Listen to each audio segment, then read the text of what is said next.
यात्रा आ पहुंची है लातूर जिले के, और हम जहां पर खड़े हैं ये यहाँ का बहुत फेमस मंदिर है, गंजगोलाई मंदिर इसे कहते हैं, और नवरात्रों के दिन में इसकी छटा अलग ही है।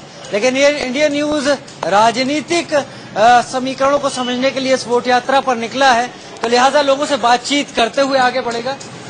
सबसे पहले दुकान सामने आ रही है, टेस्ट ही टेस्ट, सबसे बेस्ट मामा भांजे साहब हैं। टेस्ट बहुत बढ़िया है। यस, ठीक है, बहुत बढ़िया है। हाँ, बहुत बढ़िया है। अच्छा, राजनीति का क्या टेस्ट है? अमित भैया आ गए। अभी तो सबके सब अलग अलग लड़ेंगे अभी तक। यहाँ पे निश्चित है उसका जीत। कौन?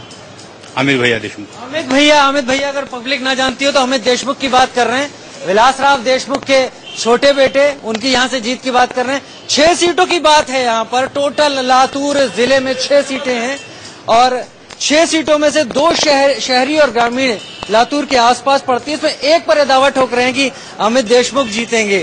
तो बड़े भैया हमारे साथ आके खड़े हो गए यहाँ पर, और वो चाहते हैं कैमरे में देखना और हम चाहते हैं उनके अंदर देखना। बड़े भैया, चुनाव में किसका जोर है? कांग्रेस का। कांग्रेस का क्यों? यहाँ पे कांग्रेस ने अच्छा काम किया ना। क्या अच्छा काम किया? हर जो भी था यहाँ पे, रोड गटार नाले कुछ नहीं थे, सब किया है। पानी के वास्ते जो था, पानी बाहर गाँव से लाए, ये सब अच्छा है यहाँ पे। साहब हमारे गुजर गए, लेकिन अब फिर अभी भी लातूर में इतना काम जो से चालू है, अब कहाँ भी देख सकते हैं लातूर में बड़े अच्छे से रोड चालू है। ये बार तो कांग्रेस से, एक लातूर जिले का बाले किला कांग्रेस है। और लातूर के बाहर क्या? लातूर जिले में जो बाकी सीटें, बाकी ग्रामीण में आएंगी बीजेपी आएंगी, कराड़ आएगा शायद। लातूर जिले में अमित देशमुख सिवा कोई नहीं आता। सब कुछ अच्छा हो उसके लिए माता से कुछ मांग रहे हैं? हाँ, मांग रहे। सरकार से कुछ मांगा? सरकार ने कुछ किया? कुछ भी कर देगा।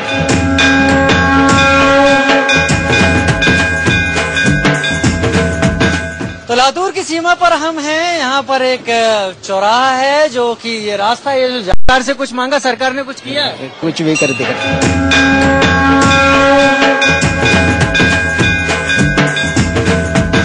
तो लातूर की सीमा पर हम हैं, यहाँ पर एक चौराहा है जो कि ये रास्ता, ये जो जा रहा है, ये महाराष्ट्र के पूर्व मुख्यमंत्री और अब स्वर्गीय विलासराव देशमुख का गांव है। रितेश देशमुख से सभी परिचित होंगे, फिल्म स्टार हैं। उनके विलासराव देशमुख के बेटे अमित देशमुख इस बार लातूर से चुनाव लड़ रहे हैं। तो ये है आशियाना पान स्टॉल। और आप कौन है? मैं इब्राहिम। इब्राहिम साहब, पान बहुत बेहतर बनाते हैं। जी, आप खा लेंगे तो जरूर हम आपका दीवाना होना चाहेंगे, सादा सा पान जरूर खाएंगे, लेकिन उससे पहले हम आपसे पूछेंगे कि अभी जोर किसका लग रहा है? हमारे पास तो एक ही साहब है, देशमुख साहब। अभी अमित साहब ही चाहेंगे। केवल अमित? किसी भी सीट के बारे में लातूर में बात कीजिए, केवल और केवल अमित देशमुख। देशमुख साहब है ना यहाँ पे, लीजिए, यहाँ भी देशमुख साहब हैं, मुद्दा ही नहीं है कोई। कौन जीतेगा इस बार? क्या जोर लग रहा है किसका? अमित देशमुख जीतेंगे। अमित देशमुख। लीजिए साहब, पूछ के हार गए हैं। 6 सीटें हैं लातूर में, और जो भी है वो अमित देशमुख है, जहाँ भी है वो अमित देशमुख है। तो बाभल गांव में मैं खड़ा हूं। लातूर जिले से करीब 10 किलोमीटर की दूरी पर बाभल गांव है, और ये समाधि है विलासराव देशमुख की, जो महाराष्ट्र के मुख्यमंत्री रहे। केंद्रीय राजनीति में भी उनका बहुत बड़ा दखल रहा। लातूर में हम जितना भी घूमे, यहाँ पर यही समझ पाए कि विलासराव देशमुख की विरासत यहाँ पर लोगों के सर माथे चढ़कर बोलती है। और ये है वो घर जो कि महाराष्ट्र की राजनीति का बहुत सालों तक केंद्र रहा है। विलासराव देशमुख का घर बाभल गांव लातूर में। ये घर एक किले नुमा जैसा है, और इस बात का एहसास कराता है कि जो यहाँ रहता था वो एक राजा की तरह रहा महाराष्ट्र में। कौन जीतेगा यहाँ? जीतेगा अमित।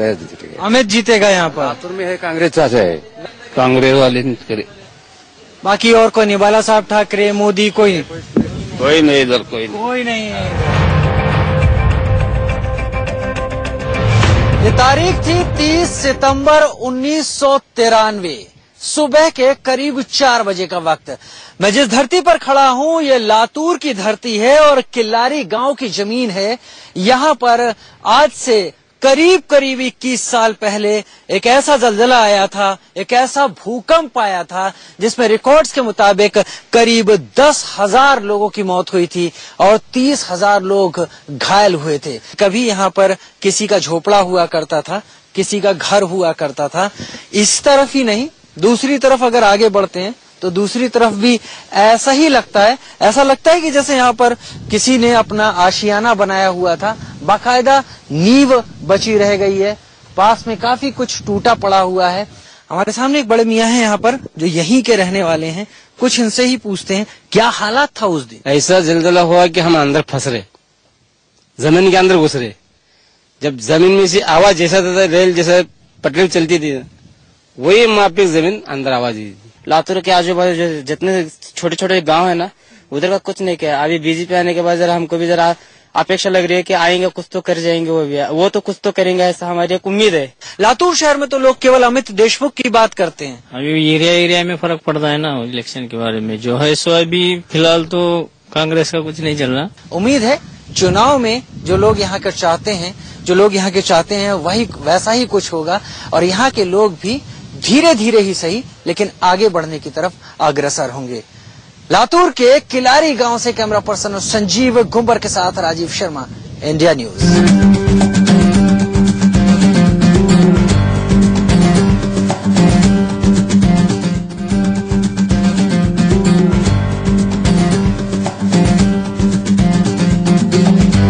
वोट यात्रा में आज सांगली जिले का राजनीतिक समीकरण। इस जिले ने महाराष्ट्र को 2 मुख्यमंत्री दिए हैं। महाराष्ट्र के पहले सीएम यशवंतराव चव्हाण यहीं से आते हैं। वर्तमान महाराष्ट्र सरकार मंत्रिमंडल के ताकतवर मंत्री आर पाटिल, जयंत पाटिल और पतंगराव कदम इसी जिले से ताल्लुक रखते हैं। मशहूर गायिका आशा भोसले का जन्म भी यहीं हुआ था। लीजेंडरी क्रिकेटर विजय हजारे भी इसी जिले से आते हैं। इन सब के बावजूद सांगली तक पहुंचने वाली सड़कें और सांगली जिले के अलग अलग शहर का हाल ये बताता है कि यहाँ के विधायकों, यहाँ के मंत्रियों और महाराष्ट्र की सरकार ने यहाँ पर ज्यादा ध्यान नहीं दिया है। सांगली शहर में हम वासुदेव बलवंत फड़के चौक पर पहुंचे हैं और युवाओं का एक ग्रुप इस वक्त हमारे साथ है। इनसे हम वर्तमान में जो राजनीतिक स्थिति है पूरे जिले में उसके बारे में बात करेंगे। आपको क्या लगता है कौन जीतेगा? भाजपा ही जीतेगा। अभी मोदी की जो सुनामी है वो अभी गई नहीं है। हमें तो भाजपा ही लगता है क्योंकि गुजरात में जैसे नरेंद्र मोदी ने किया है, हमें लगता है कि यहाँ भी हमारे महाराष्ट्र में भी ऐसा डेवलपमेंट होना चाहिए। हम मोदी जी को ही देंगे क्योंकि उन्होंने गुजरात में बहुत सारा डेवलपमेंट किया है। अभी तो मोस्टली सब लोग भाजपा ही बोल रहे हैं क्योंकि मोस्टली यूथ जो है हम लोग वो ऑफकोर्सफुली इंस्पायर हुए हैं इस बार मोदी जी उनकी स्पीचेस की वजह से। फिलहाल जो युवा वर्ग है सांगली का, उसे लगता है कि भारतीय जनता पार्टी सांगली से बाजी मार ले जाएगी।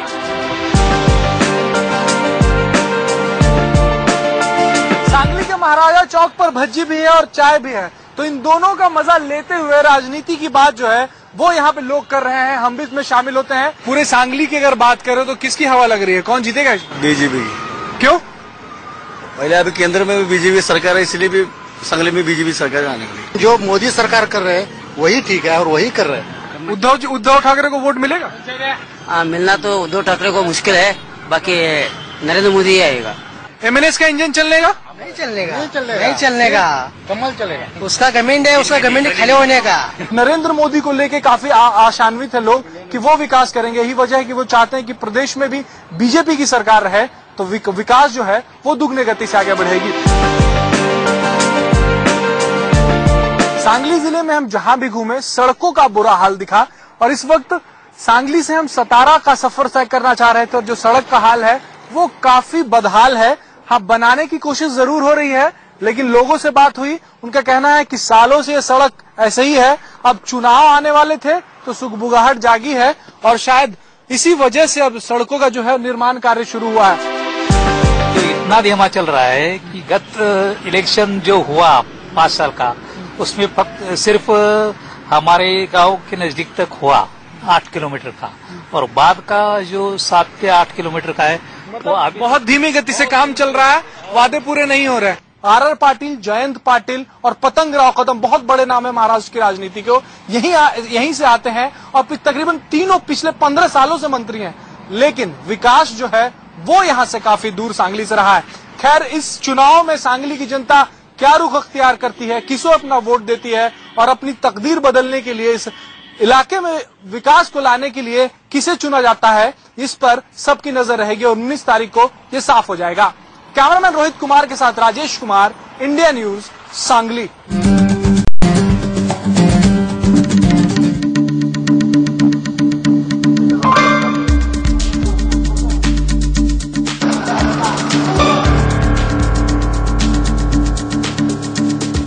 नमस्कार, स्वागत है आपका वोट यात्रा में। मैं हूं आदर्श झा। आज हम पहुंच चुके हैं हरियाणा के सिरसा जिले में और सिरसा जिले की अपनी खासियत है। प्रदेश में 9 जिले धान का कटोरा कहे जाते हैं, जिनमें से सिरसा भी एक बड़ा स्थान रखता है। इस जिले की बात की जाए तो चारों ओर से डेरों से घिरा हुआ ये जिला है। तमाम लोग आप देख रहे हैं, हम यहाँ के अनाज मंडी में पहुंच चुके हैं और यहाँ के लोगों से बात करेंगे, उनसे जानने की कोशिश करेंगे कि आखिर यहाँ का सियासी माहौल कैसा है।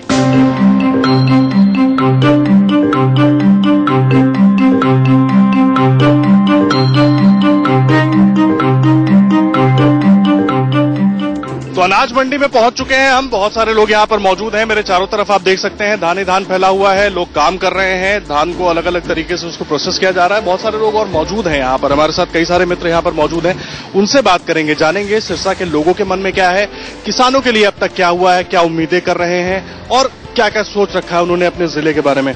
कुछ नहीं है, बुरी हालत है यहाँ तो। किसान रुड़ रहे हैं मंडी में, कोई रेट नहीं है, कोई कुछ नहीं है, बुरी हालत हो रही है।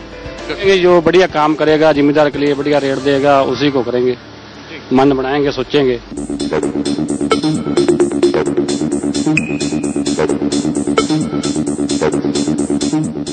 जैसे किसानों ने ठीक कहा है, अभी इनको किसी चीज की सुविधा नहीं है, मजदूर को भी नहीं है।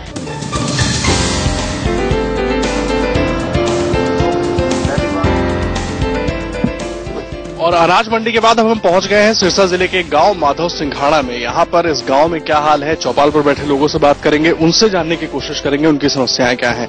आइए अंदर चलते हैं। यहाँ पे जो सबसे बड़ी समस्या है वो बेरोजगारी की, आपको पता ही है, ठीक है। और मतलब 10 साल से जो कांग्रेस की सरकार रही है, उन्होंने यहाँ पे बिल्कुल विकास नहीं किया। धानों के भाव भी कम है, नरमों के भी कम है, हर एक चीज को कम है दाव। लेकिन हुड्डा जी कहते हैं हमने बहुत कुछ किया किसानों के लिए, कर्जा माफ किया बहुत। आप अड्डे से यहाँ तक आए हैं, सड़क सब टूटी हुई है। चौटाला साहब ने सड़क बनाई, आज तक कार्य नहीं लगी है उनको। अनाज है उसके दाम ठीक हो जाएं, उनके रेट सही हो जाएं, ऐसा नेता चाहिए जो इनके बीच में रहे। नेता ऐसा ना हो कि एक बार दिखे और उसके बाद यहाँ से गायब हो जाए। ये तो हुई यहाँ की बात। आगे चलेंगे और भी लोगों से बात करेंगे। दाम ठीक हो जाएं, उनके रेट सही हो जाएं, ऐसा नेता चाहिए जो इनके बीच में रहे। नेता ऐसा ना हो कि एक बार दिखे और उसके बाद यहाँ से गायब हो जाए। ये तो हुई यहाँ की बात। आगे चलेंगे और भी लोगों से बात करेंगे।